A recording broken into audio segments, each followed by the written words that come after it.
kakati sebo nga tugenda mu bufu bwe bumu mu kalulu akale Tanzania njaga kubuuza ku babakulembeze ba Tanzania babaddeyo oba bwe tufuna omulala obono bwasigalawo agenda kubeera wakumeka era ebyafaayo bye bazze bakola noza tujja kwogera ku babiri abasembyeyo oyogereko ne kuono ali ku opposition in case akawangula era ne political history ebadde etya. Okay, ekisookera ddala omukulembeze waabwe yasookera ddala nga bakafuna ebyafaayo nga bakafuna obwetwaze babufunira mu mwaka gwe gumu naffe 1962 yali Mwalimu JULIUS Kambalage Nyerere.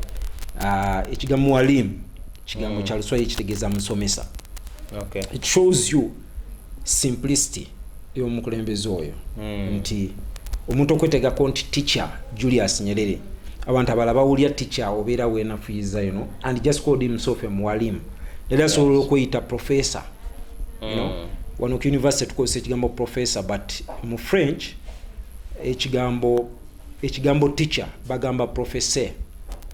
Professor means a teacher. Because okufuna obwa professor obeera publishings but JULIUS Nyerere was a teacher. Okay. He was a simple teacher. Yali yasomera wano Makerere we yali yasomera n'olwekyo musajja wa byafaayo nga gye nkubulidde yatandika Ujama. Yes, sir. Mwaka ga 1985 Ujama ayina ebintu bingi actually olwaleero waliwo abalwana oba abayina kaweefube okulaba nti Nyerere adekeraringibwa nga sente mu lubu lw'abatuukirivu Bakatuliki abamu ku ffe kye tuwakanya tulina ebizibu byaffe naye mwagala lwa polisi ze yali alumirirwa eggwanga n'omuntu wa bulijjo balale bwe tujja mu politics omu Nyerere yali mukwano nnyo gw'Obote yamuweereza amagye nga agayambako Obote okuba olubiri mu ange eyo and siri Mukatuliki nnyo wadde eddiini gye nazaalibwamu. Yes, sir. Naye sirowooza nti politician an ordinary politician asanidde okubeera saint. You never find a politician who is a saint. Okubeera politician waliwo angles z'osalasala waliwo ebintu. It means taking decisions nga abantu bagenda okufa bwe yasalawo nti Idi Amin yali alina okukubibwa jjibwa embuyinza. That is when you send an army to war. Omukulembeze nga asindika ejje nga ligenda mu lutalo emu ku bintu byosooka okubala osooka n'obala nti nsuubira nti buli baana mutwalo ngenda kufiirwako abaana 15,000. You know, okay. When you're taking such decisions when your life is going to go tosobola kuŋŋamba nti you deserve to be a saint. Yalina simplistic life teyayambala masuuti g'abazungu eyagala to distinguish himself. Actually ndoza yayambalanga ze bayita kaunda suit. Kaunda suit nalyo linnya livaamu yali omukulembeze wa Malawi Kenneth Kaunda yaleeta enyambala eyo ne bagituuma kaunda suit. Naye yayambalanga kaunda suit teyambala matayi na makoti nga bwe tumanya abakulembeze the usual model gamba nti omukulembeze agumidde yayambadde suit tazambala. So he was so simplistic. Yakkiriza nti Ujama yagaana era yetondera Abatanzania olw'embeera gye yabateekamu eya Ujama ne babonaabona. Totera kusanga bakulembeze asobola kwetonda always babeera n'ebyekwaso excuses babeera n'excuses. Ne omuntu waba asobola okwetonda nti ekyo kyagaana mu nsonyiwe kibeera kiraga omuntu alina humility. Yes, okubeera down to earth okubeera nti osobola okwetowaza n'okkiriza ensobi. So Nyerere mukulembeze mwagale muteeke ya mukulembeze wa byafaayo tosobola mu writing off. Okay. Eyaddako yali Ali Hassan Mwinyi. Naye talina byafaayo nnyo naye yafuga emyaka 10 oluvannyuma lwa Nyerere okuvaako. Yafuga okuva 1985 paka 1995 kubanga yaddamu n'alondebwa 1999 oluvannyuma lw'emyaka 5 balonda. After Nyerere abalala bonna bakubaka akalulu. Nyerere yaretiringa buretirings tebamuwangula. Between 1962 and 85, that is how many years? 85 minus 62, that is 23 years nga takubwako kalulu. ayita kubwako kalulu naye okuba nti ya retiring yeka nga si mukadde kiraga omuntu eyali yerekereza Ali Hassan Mwinyi yamuddira ndoza yakavambula mu ensi eno n'ekimu kyemujjukirako ne bwe yava ku bukulembeze yali nyanga bass yali muntu w'abantu he was down to earth ebimu ku biremesa abakulembeze baffe okubala abantu balina omululu gw'obutava mu ntebe bwe butala bwe beewanika mu bbanga takubangako kafaananyi nga talina buyinza but these guys olwokuba they were down to earth talina kyagenda kumisinga oba ne mukulembeze oba nedda nti omuntu yali former president okumusanga nti atambulira ku baasi n'abantu abalala kiba kitegeeza talina n'abantu baatya nti nabanyiiza bagenda kunsanga banzite bagenda kunkola amaggi bagenda kunkolako obulabe so Ali Hassan Mwinyi was also in his own class. Yes. Ali Hassan Mwinyi yaddirirwa Benjamin Mukapa bwe nkubuulidde yali munnamawulire yali yasomera wano Makerere era yasettinga Tanzania they had a free society nga amawulire gaabwe gali top notch kati ono bwe yazze ono Magufuli n'agaze ki emabega Benjamin Mukapa yaddirirwa Jakaya Kikwete. Now Jakaya Kikwete was a lieutenant colonel majega Tanzania yali muto naye was vibrant nga bamutunuulidde nene bamugamba okyali mwana muto ogira olinda Benjamin Mukapa kufuga emyaka egyo 10 Jakaya Kikwete najja Jakaya Kikwete naye yali amanyi okusiba ekiwaani nga amanyi okuvuga emmotoka n'asanga abakadde n'asiba emmotoka n'anyumyamu naye ebyo okusiba ekiwaani bakuba ekifaananyi ng'onyumyamu n'omukadde ku kkubo so he was also I think basetinze trend tebetwalira waggulu Jakaya Kikwete bwe yavuddeko ono John Pombe Magufuli najja ekigambo Pombe omanyi kitegeeza mu Luswahili it means alcohol simanyi what it really means lwaki bamutuuma erinnya eryo but it's John Pombe Magufuli abafuze ekisanja ekimu kati ayagala ekisanja ekyokubiri nga singa abeera kiwangudde abeera akoma mu mwaka gwa 2025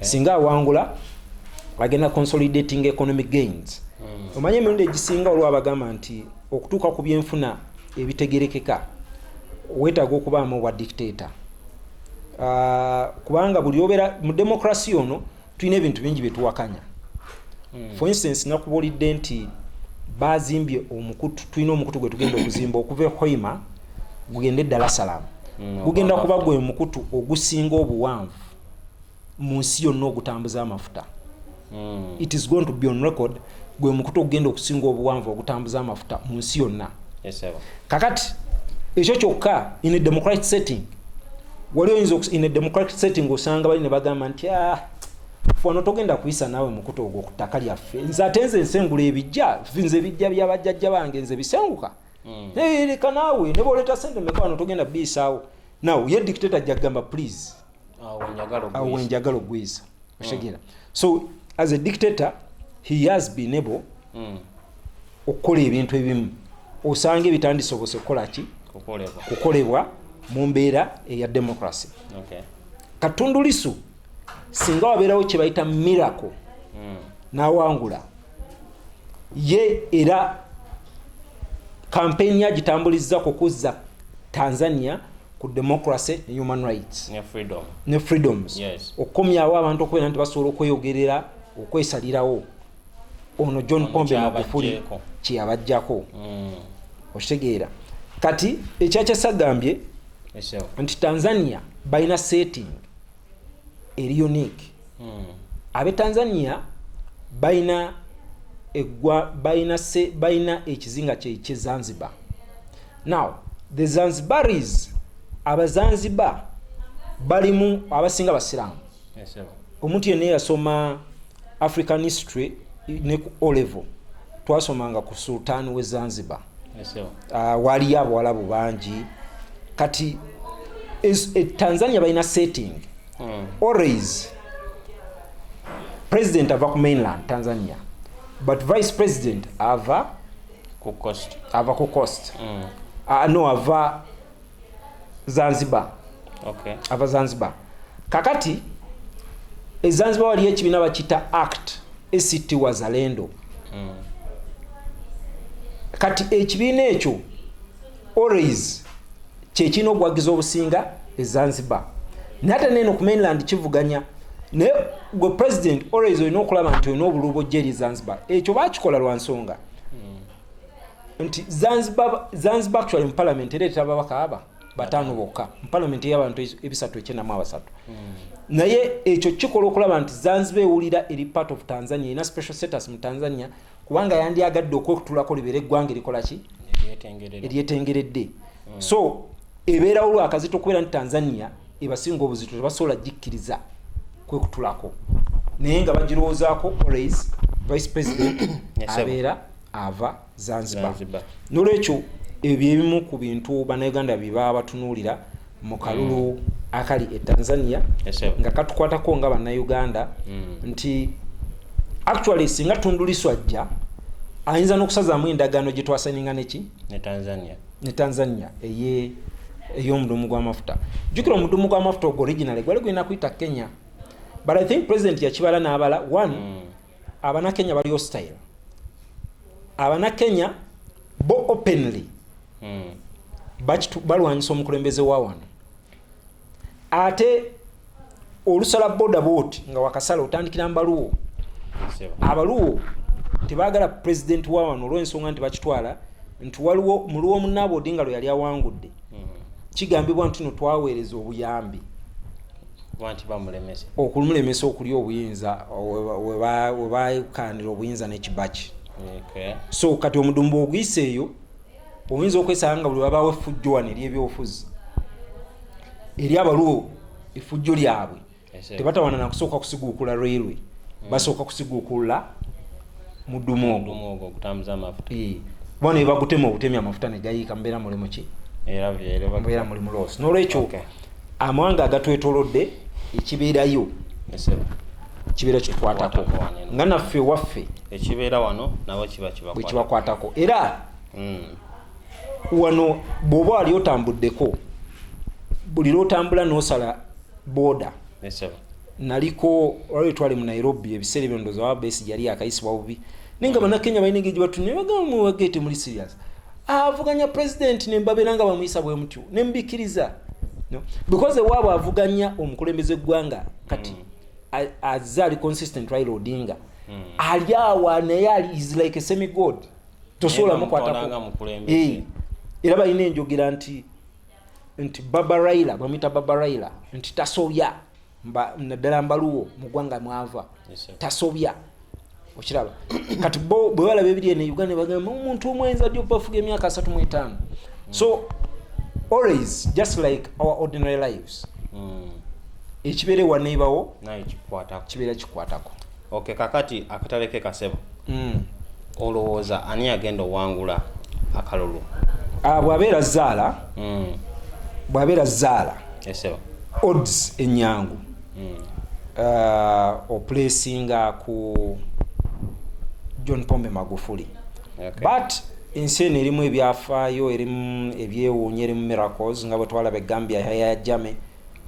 Oyinza okuba nga gwalonda agenda okubiriza akalulu amajjo galina gakuwagira, but you never know, instances always change.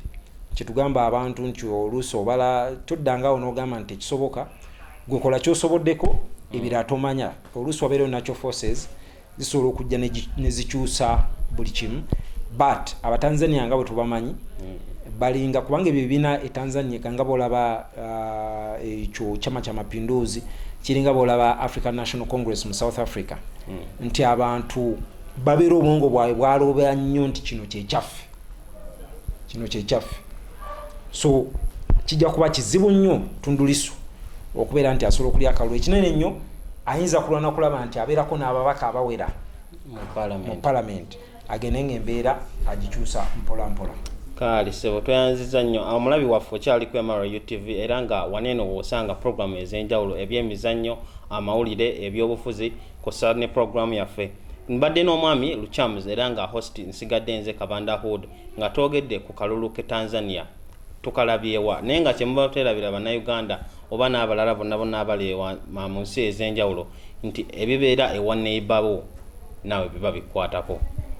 tubasiibudde mubeere bulungi. Ssaabasajja Kabaka wangaale.